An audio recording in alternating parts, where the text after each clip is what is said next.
स्वागत है जी, स्वागत है, स्वागत है जी, स्वागत है। भारत माता की।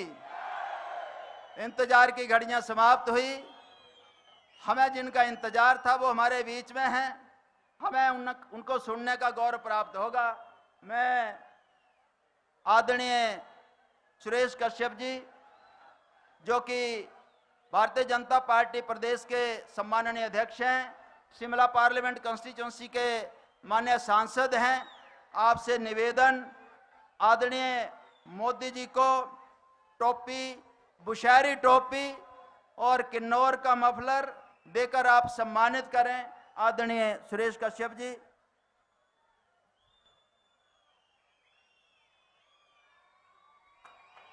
हिमाचल प्रदेश की शान बुशहरी टोपी भेंट की जा रही है और किन्नौर का प्रसिद्ध मफलर सुरेश कश्यप जी के द्वारा पुष्प गुच्छ के लिए बरसाने जी पुष्प गुच्छ से आप स्वागत अभिनंदन करेंगे।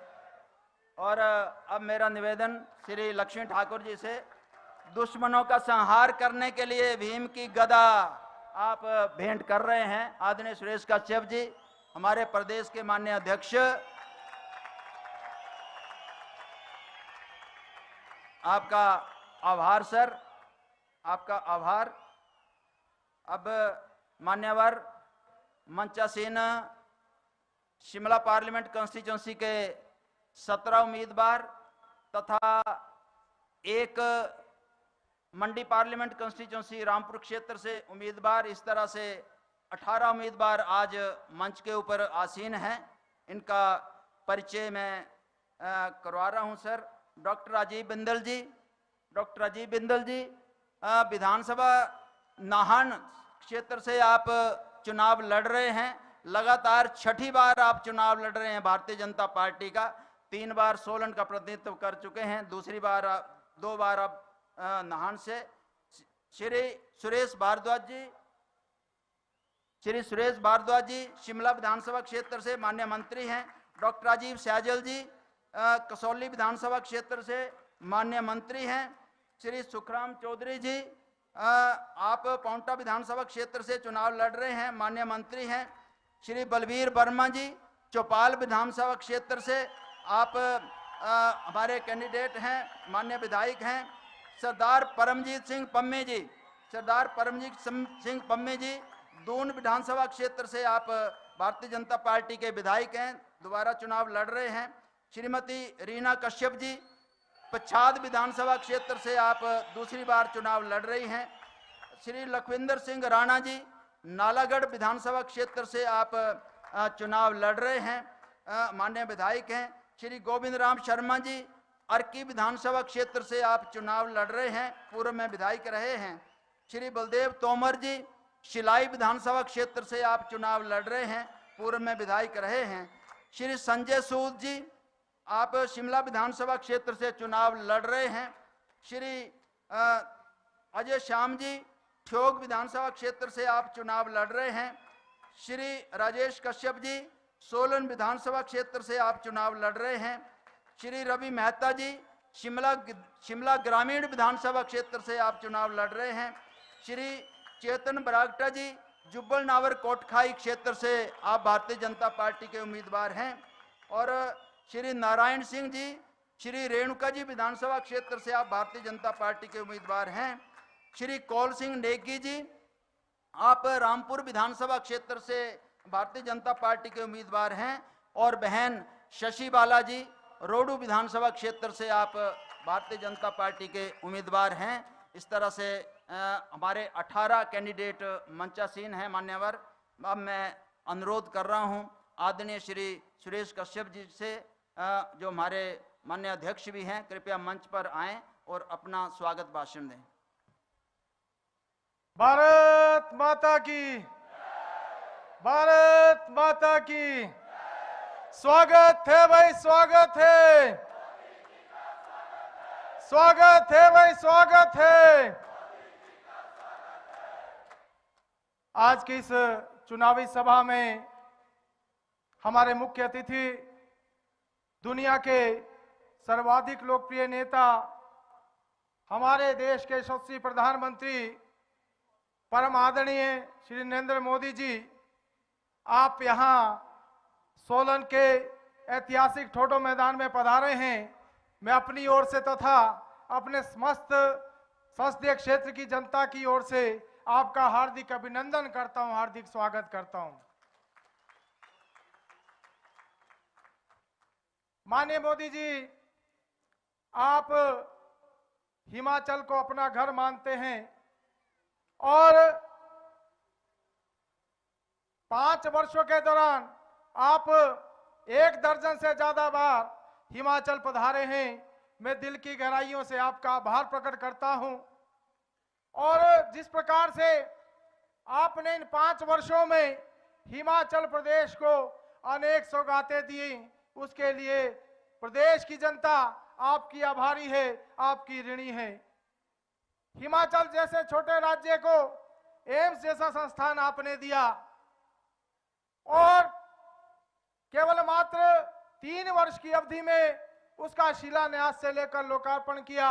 और मैं जब बता सकता हूं कि all India institute of medical sciences जब इसकी बात होती थी तो लोग दिल्ली की बात करते थे। आज आपने हिमाचल जैसे छोटे राज्य को इतनी बड़ी सौगात दी है।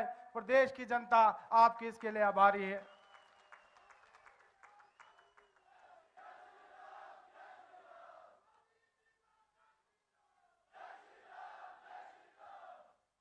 मोदी जी, आपने हिमाचल प्रदेश को 3 मेडिकल कॉलेज दिए। एक मेडिकल कॉलेज इसी संसदीय क्षेत्र में नाहन में आपने दिया। आज लगभग 300 करोड़ की लागत से उसके भवन का निर्माण हो रहा है। आपने हमको पीजीआई सैटेलाइट सेंटर ऊना में दिया। आपने हमको IIIT दी। यही नहीं, आपने अटल टनल जिसका काम रुका पड़ा था उसके कार्य को गति देते हुए, जहां उसका लक्ष्य 2023 का था, आपने 2020 में ही उसको पूरा भी करवाया और उसका लोकार्पण किया। प्रदेश की जनता आपका आभार प्रकट करती है। आपने धर्मशाला को स्मार्ट सिटी दिया, आपने शिमला को भी स्मार्ट सिटी दिया। आज स्मार्ट सिटी के तहत जो है पूरे शिमला में और धर्मशाला में अनेक पार्किंग बन रही है, पार्क बन रहे हैं, अनेक जो है जन सुविधाओं के कार्य हो रहे हैं। और मैं समझता हूं बहुत बड़ा कार्य इस क्षेत्र के लिए हुआ।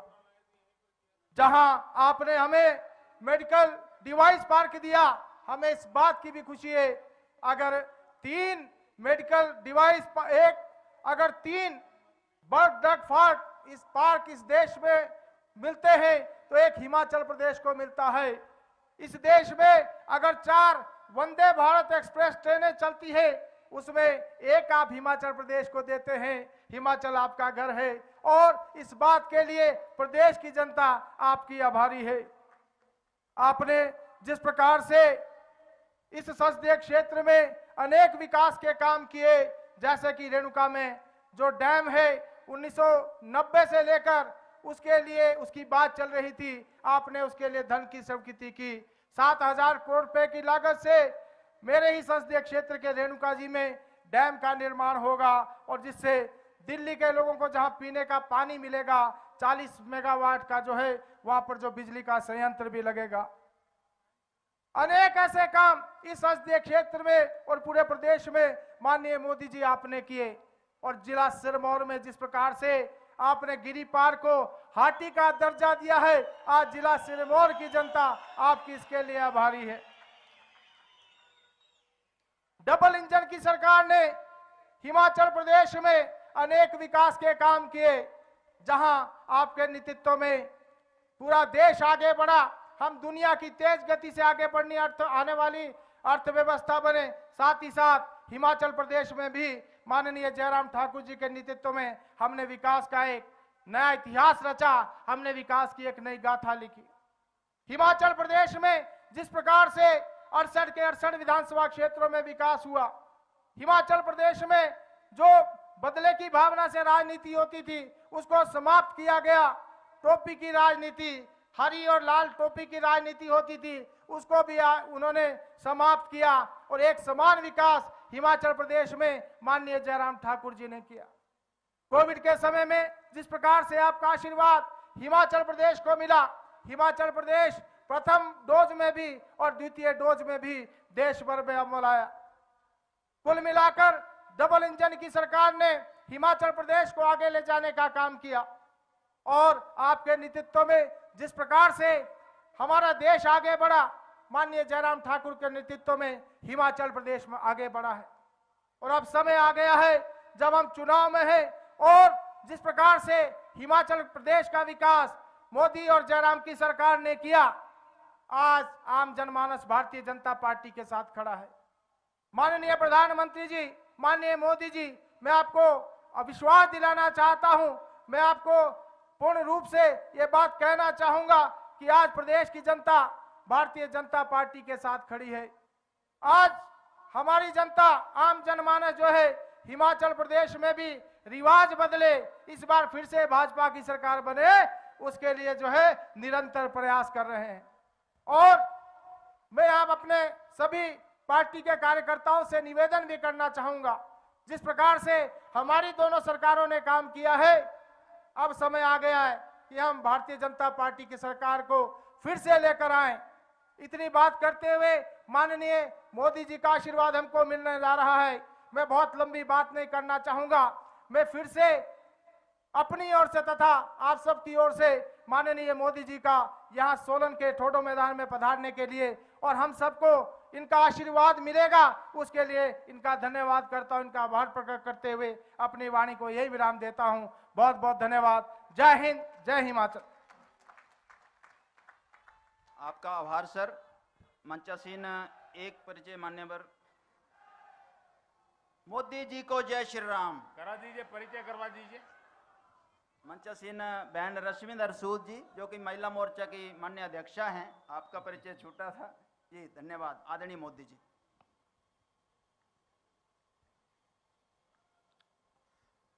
भारत माता की, भारत माता की का हाल सो सोलने आलियो।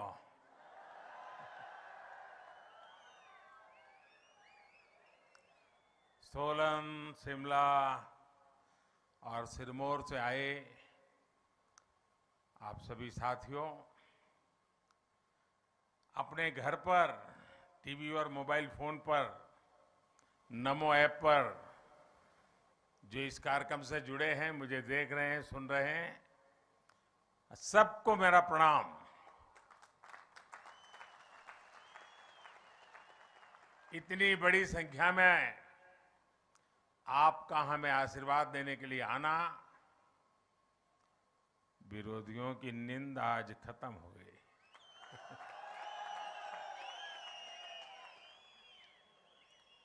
मैं रास्ते भर में जो उमंग और उत्साह देख रहा था, नौजवान जिस प्रकार से उछल उछल करके स्वागत कर रहे थे, बहुत ही यादगार पल थी। और मैं देख रहा हूं शायद 10 मंजिला सभा है।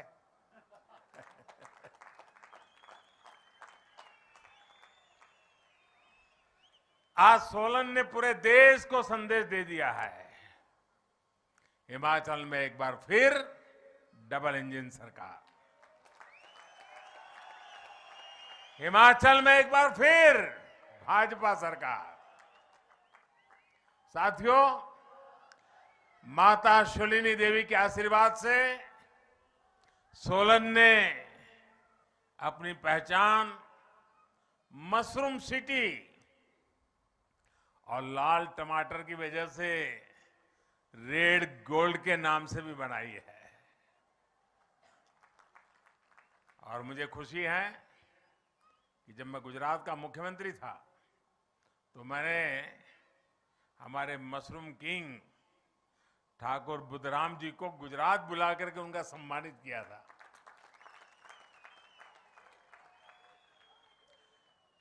साथियों, यहाँ के रास्ते, यहाँ की दुकानें, यहाँ के लोग, हर कोई जब मैं यहाँ आया, सारी पुरानी बातें याद आना बहुत स्वाभाविक था। ये हमारे लखविंद्र राणा यहाँ बैठे हैं। हम दोनों इतना ट्रैवलिंग करते थे पहले। एक साथ बहुत दौरा होता था मेरा। लखपेंद्र बेचा मेरे साथ में रहा करता था। और ये सोलन मॉल रोड पर हमारे मनोहरलाल जी के चने,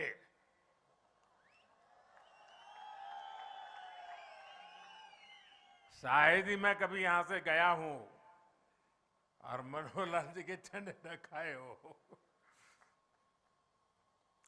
ये हमारे राजीव बिंदल बैठे हैं, हमारे सोफत जी, वीरेंद्र कश्यप जी, मनोहरलाल सूरी जी, वैद्य राम कुमार बिंदल जी, अनेक पुराने साथी, सबके साथ कंधे से कंधा मिला के काम करने का अवसर मिला।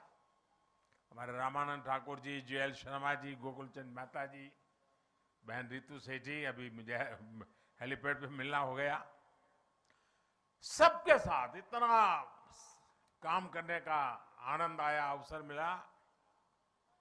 और मैं अक्सर यहाँ सोलन रेस्ट हाउस में रुकना होता था मेरा, और मुझे याद है वहाँ एक हमारे खड़क बहादुर और दूसरा शायद सुंदर, ये दो चौकीदार हुआ करते थे। सोलन ने मुझे खूब खिलाया भी है और सोलन ने मुझे बहुत कुछ सिखाया भी है। और इसलिए मैं सोलन का डबल कर्जदार हूं। और इसलिए मुझे हिमाचल में डबल इंजन की सरकार आप सबसे आशीर्वाद से बनेगी, ये पूरा विश्वास है, आपके प्यार पर विश्वास है। साथियों, हिमाचल में बिताए लंबे समय की जो स्मृतियां, वो आज भी मुझे हिमाचल की तरफ खींचती है। और ऐसा बहुत कम मिलता है कि कोई ऐसा प्रधानमंत्री हो जो एक राज्य को इतनी बारीकी से जानता हो। ये मेरा सौभाग्य है कि मैं हिमाचल के हर गली मोहल्ले को जानता हूं। और इसलिए आपने भी देखा है कि मैं देश में रहूं या विदेश में, हिमाचल के साथ मेरा जो लगाव बना रहता है, न हिमाचल मुझे छोड़ता है, न मैं हिमाचल छोड़ता हूं। आपको मालूम होगा, कुछ दिन पहले मैं इजराइल गया था। तो इजराइल में मैं हिमाचली टोपी पहन करके कार्यक्रम में गया, तो लंबे अरसे तक चर्चा चली, कहां इजराइल और मोदी जी हिमाचल में की टोपी पहन करके इजराइल में घूम रहे हैं। अभी कुछ महीने पहले जब मेरी नेपाल के प्रधानमंत्री जी से मुलाकात हुई, तो मैंने उन्हें कांगड़ा की राधा कृष्ण की पेंटिंग उपहार के तौर पर दी थी। और दादा, ऐसा ही नहीं है कि मैं ही हिमाचली वस्तुओं का उपहार सबको देता हूं, हिमाचल के लोग भी तो मुझे इतने सारे उपहार देते हैं। अब जैसे 2-3 सप्ताह पहले जब मैं केदारनाथ जी में था, दिवाली के एक दिन पहले, तो जो चोला डोरा मैंने पहना था, वो चोला डोरा मुझे हिमाचल की एक बहन ने भेंट किया था। और तब मैंने उनसे कहा था कि मैं किसी ठंडे कार्यक्रम में, ठंडी होगी जहां जाना होगा, मैं जरूर आपका एक जो गिफ्ट भी मुझे दिए मैं जरूर पहनूंगा। और मैंने पहना केदारनाथ में। देखिए, हिमाचल के लोगों का स्नेह अमूल्य है। इस ऋण को भी कभी मैं चुका नहीं सकता जी। मैं बार बार कोशिश करता रहूंगा, लेकिन हिमाचल का विकास करके, हिमाचल के लोगों का जीवन आसान बनाकर मैं अपना ये दायित्व निभाने के लिए हर पल तैयार हूं। साथियों, हिमाचल को आज जिसकी सबसे ज्यादा जरूरत है, वो है राज्य को स्थायित्व देने वाली भाजपा सरकार। भारत ने 80 के दशक के बाद से 3 दशक तक 30 साल हमारे बर्बाद हो गए। आपने देखा होगा, दिल्ली में अस्थिरता रही, सरकारें आती थी जाती थी, आती थी जाती थी, बार बार चुनाव होते थे, हजारों करोड़ रुपए का बर्बादी होती थी, न नीतियों में स्थिरता, सारा माहौल बिगड़ चुका था। इतना बड़ा देश, कई बार चुनाव हुए, देश का हजारों करोड़ रुपए का व्यय हो गया भाइयों। अगर यही स्थिति बनी रही, इस अस्थिरता के समय देश नीति के मामले में, निर्णयों के मामले में, विकास के मामले में पिछड़ गया और दुनिया भारत की तरफ से उदासीन हो गई, फिर देश के लोगों ने तय किया कि जब तक दिल्ली में स्थिर सरकार नहीं आती है, मजबूत सरकार नहीं आती है, भारत का भाग्य नहीं बदलेगा। और इसका नतीजा ये हुआ कि आप सबने, पूरे हिंदुस्तान ने 2014 में हमें इतने आशीर्वाद दिए और हमने भी आपने जो जिम्मा दिया उसको 2014 से 2019 दिन रात मेहनत करके आपकी अपेक्षाओं को पूरा करने में कहीं पीछे नहीं रहे, और उसका परिणाम यह हुआ कि 2019 में दोबारा आपने आशीर्वाद दिया। साथियों, हमारे देश में जो छोटे छोटे राज्य हैं, वहां भी अस्थिर सरकारों का लंबा दौर रहा है। छोटे राज्यों ने इसका बहुत नुकसान उठाया है, लेकिन बीते वर्षों में हमारे पड़ोस में उत्तराखंड हो, गोवा हो, मणिपुर हो, अनेक ऐसे छोटे राज्य, उन्होंने अब स्थिर सरकार की तरफ अपना मुंह मोड़ लिया है और पूरी तरह सरकार को दोबारा लाना, और भाजपा सरकारें आज छोटे राज्यों में दोबारा जीत करके आ रही है। इतना ही नहीं, उत्तर प्रदेश में भी यही परंपरा हो गई थी, वहां के लोगों ने रिवाज बदल दिया, उत्तर प्रदेश में भी योगी जी की दोबारा सरकार ला दी।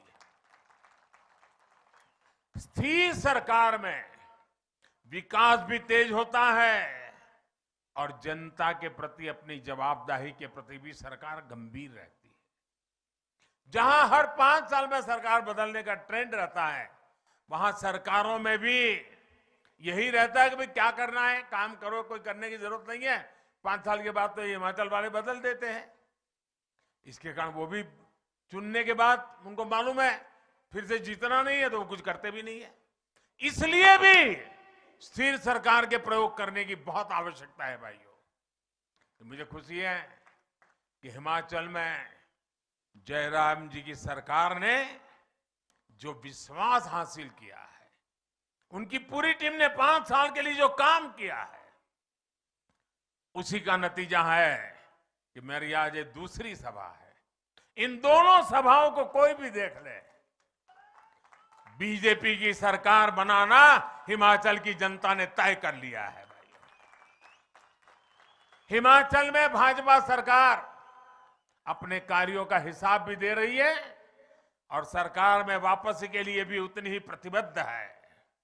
और साथियों, हम ये भी समझना होगा कि अस्थिरता से फायदा किसका होता है।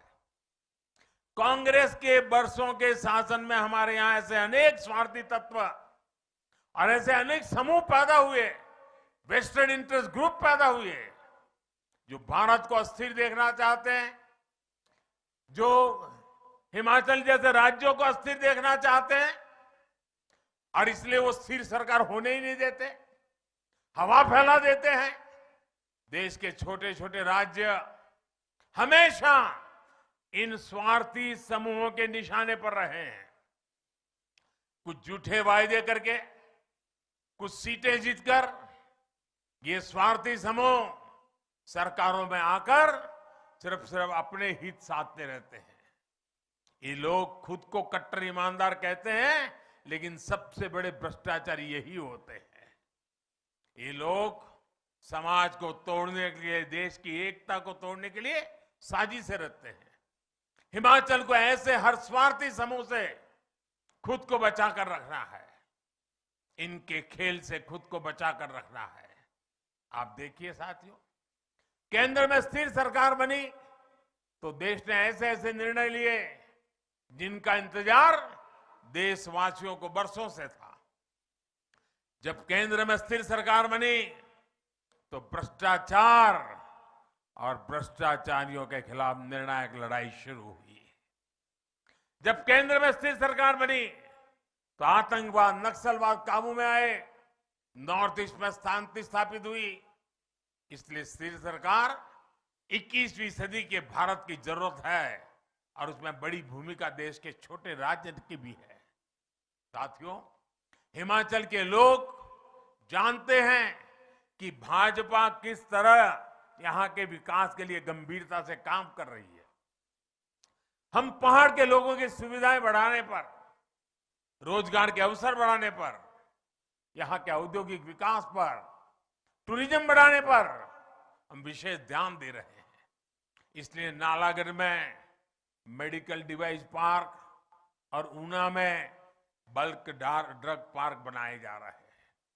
हिमाचल में लगने वाले हर प्रोजेक्ट में 100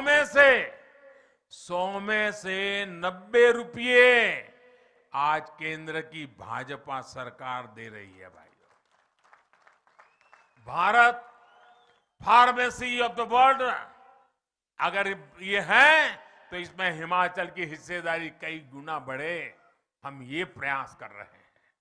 साथियों, बद्दी, बरोटीवाला, नालागढ़, परवाणु, चंबाघाट, इस पूरे औद्योगिक क्षेत्र को विस्तार देना डबल इंजन की सरकार की प्राथमिकता है।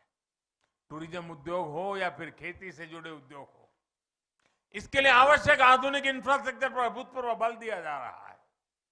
बिलासपुर में एम्स के बनने से इस क्षेत्र में मेडिकल टूरिज्म भी बहुत बल मिलने वाला है, बहुत ताकत आने वाली है। परवाणु, सोलन, कैथलीघाट, शिमला, इस बाईपास से यहां के पर्यटकों को सुविधा होने वाली है। पिंजौर, बद्दी, नालागढ़ 4 लेन का काम जब पूरा हो जाएगा तो औद्योगिक क्षेत्र को बेहतर कनेक्टिविटी मिलेगी। साथियों, सोलन से लेकर शिमला तक ये पूरा क्षेत्र वैसे भी शिक्षा और स्वास्थ्य के एक बड़े हब के रूप में विकसित हो रहा है। डबल इंजन सरकार इसी ताकत को बढ़ावा देगी ताकि हिमाचल आत्मनिर्भर बने, हिमाचल विकसित बने। भाइयों और बहनों, सोलन हो, शिमला हो, सिरमौर हो, ये फल और सब्जी की टोकरी कहे जाते हैं। यहां अधिकांश छोटे किसान हैं, छोटे बागवान हैं। कांग्रेस के लोग किसानों और बागवानों को लेकर बड़ी बड़ी बातें करते रहते हैं, लेकिन कांग्रेस का इतिहास हमेशा नागरिकों को धोखा देना, युवाओं को धोखा देना, बहन बेटियों को धोखा देना, वैसे ही किसानों को भी धोखा देना। कांग्रेस ने कभी देश के छोटे किसानों की परवाह नहीं की। जिस कर्ज माफी का कांग्रेस ने ढिंढोरा पीटा, उसमें भी कांग्रेस ने खेल कर दिया।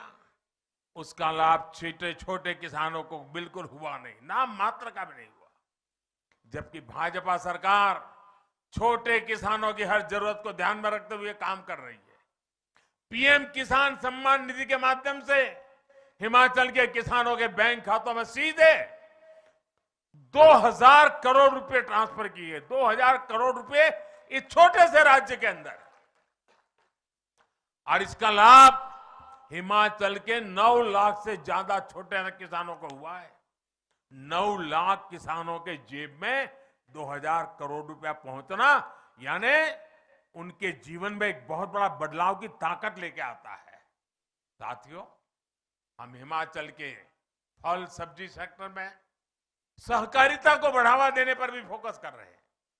किसान उत्पादक है, वही भंडारण का, कोल्ड स्टोरेज का मालिक भी हो और फूड प्रोसेसिंग कारखानों में हिस्सेदार भी हो, इस पर हम बल दे रहे हैं। एफपीओ यानी किसान उत्पादक संघों का निर्माण इसी उद्देश्य से किया जा रहा है।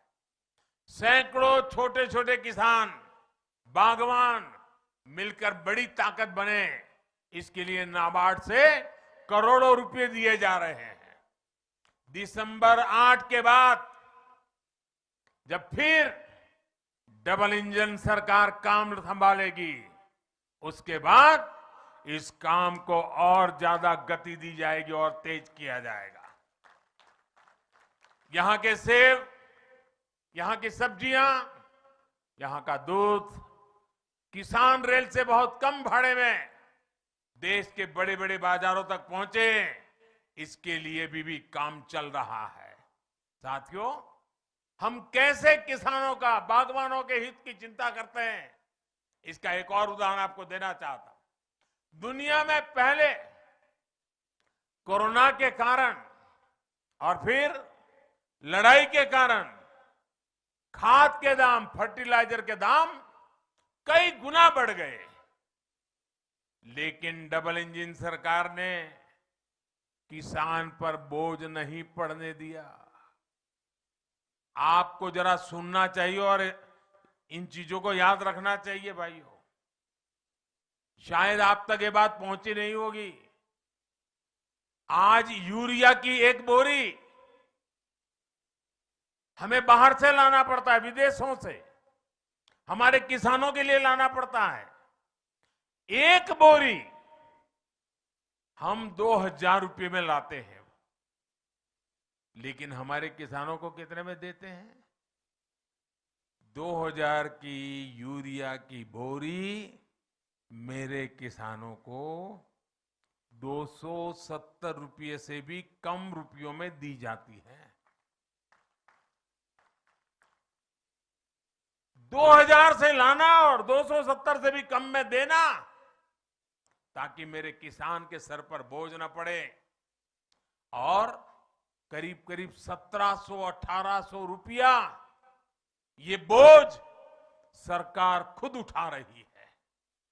कुछ लोग 100 रुपये की भी अगर छूट देंगे ना, तो 1000 रुपये का विज्ञापन छपवा देते हैं। ऐसे लोगों से भी हिमाचल के लोगों को सतर्क रहना है। साथियों, आपसे बात करते हुए मुझे एक बात और याद आ रही है। पिछली बार जब मैं शिमला आया था, तो पहाड़ की एक बिटिया ने मुझे एक तस्वीर भेंट की थी। वो तस्वीर मेरी मां की थी। जब मैंने उस तस्वीर को देखा, तो अपनी मां के साथ ही हिमाचल के गांव कस्बों की हजारों माताओं बहनों का स्मरण हो आया। यहां कितनी माताओं बहनों के हाथ की बनी रोटी मैंने खाई है।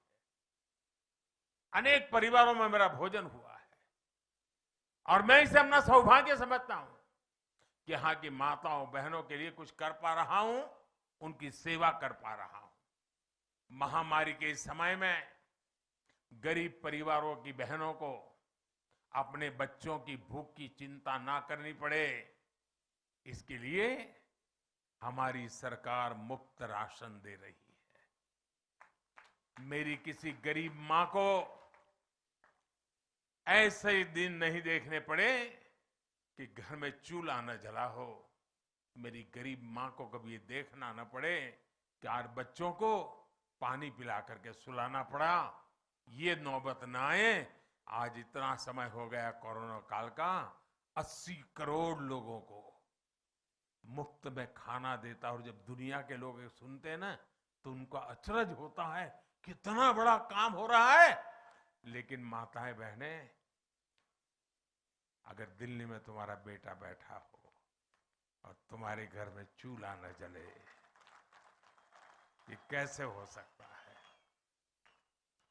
हिमाचल में 17 लाख के आसपास परिवार गांव में रहते हैं। आजादी के 7 दशकों तक इनमें से आधों के पास नल से जल नहीं था, पानी घर में नहीं आता था। लेकिन डबल इंजन सरकार ने सिर्फ 3 वर्षों में ही हिमाचल में 9 लाख नए परिवारों को नल से जल की सुविधा से जोड़ा है। और जब नल से जल आता है ना, वो माता मोदी को आशीर्वाद दिए बिना रह नहीं सकती है। जयराम सरकार को आशीर्वाद दिए बिना रह नहीं सकती है। और इसका सबसे बड़ा लाभ हमारी इन माताओं बहनों को मिला। हमारी बेटियों को पढ़ाई में सुविधा हुई है। आयुष्मान भारत योजना से लाखों रुपए का मुफ्त इलाज पाने वालों में बड़ी संख्या में हमारी माताएं बहनें भी हैं। टॉयलेट हो या गैस कनेक्शन हो, इनको तो पहले की सरकारें कोई जरूरत ही नहीं समझती थी। माताओं बहनों की मर्यादा की रक्षा के लिए, उनकी सहूलियत के लिए लाखों शौचालय बनवाने का सौभाग्य भी मुझे मिला है। उज्ज्वला के गैस सिलेंडर ने भी लाखों महिलाओं का जीवन आसान बनाया है, उनके जीवन की रक्षा की है। भाई और बहनों, हिमाचल के लोग ये भली भांति जानते हैं कि काम भी भाजपा ने किया है, और अगर कोई चुनौतियां हैं तो उनका स्थायी समाधान भी भाजपा ही कर सकती है।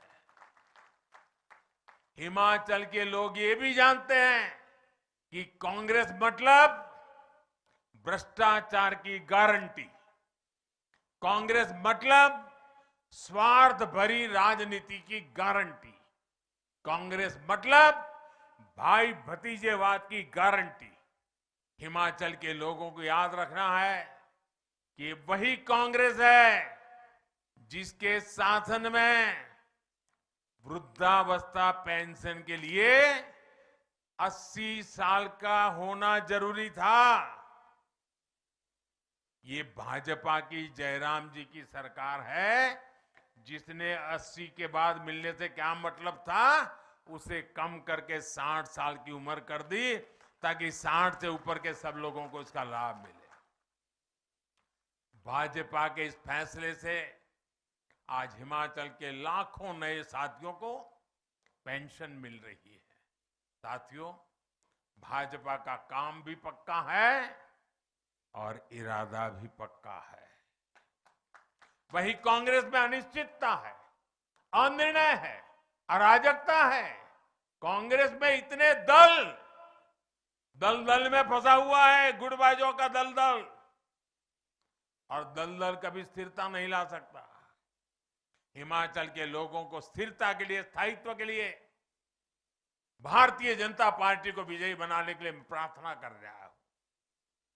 और याद रखिए, हमारा भारतीय जनता पार्टी का उम्मीदवार कौन है? आपको किसी को याद रखने की जरूरत नहीं है, सिर्फ कमल का फूल याद रखिए। मैं आपके पास कमल का फूल लेकर आया हूं। अगर आपको कमल का फूल जब वोट डालने जाए दिखाई दे, समझ लीजिए कि ये भारतीय जनता पार्टी है, ये मोदी जी आपके पास आए हैं।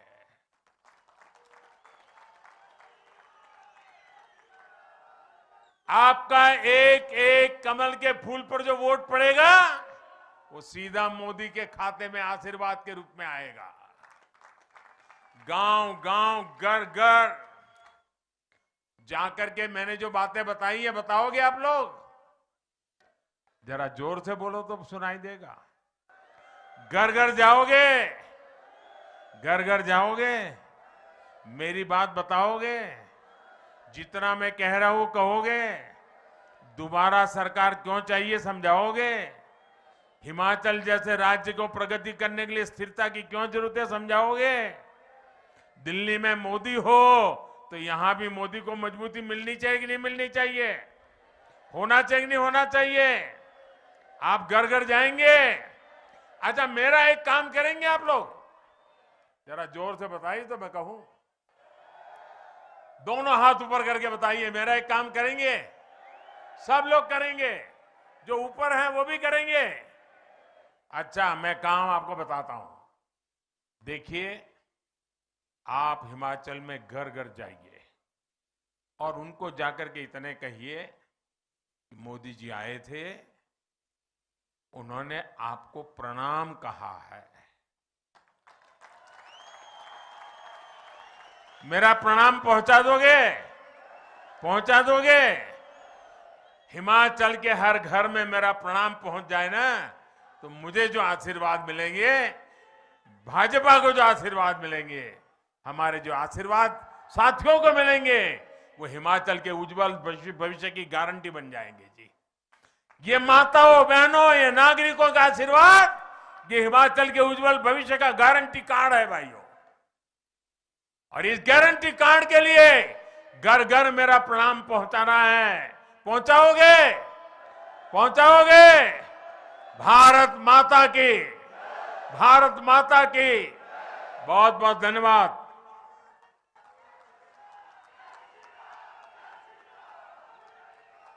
आपका बहुत बहुत आभार मान्यवर।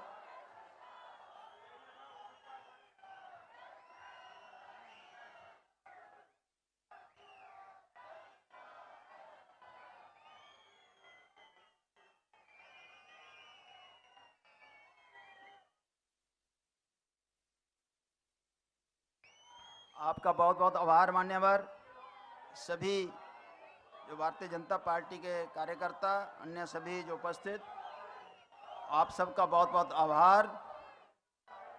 यहाँ से जाने के उपरांत जिस जिस व्यवस्था से हम लोग आए हैं उसी व्यवस्था से वापस जाएंगे और अपने वाहन जहाँ खड़ा किया है वहीं उस वाहन को जाकर लेंगे।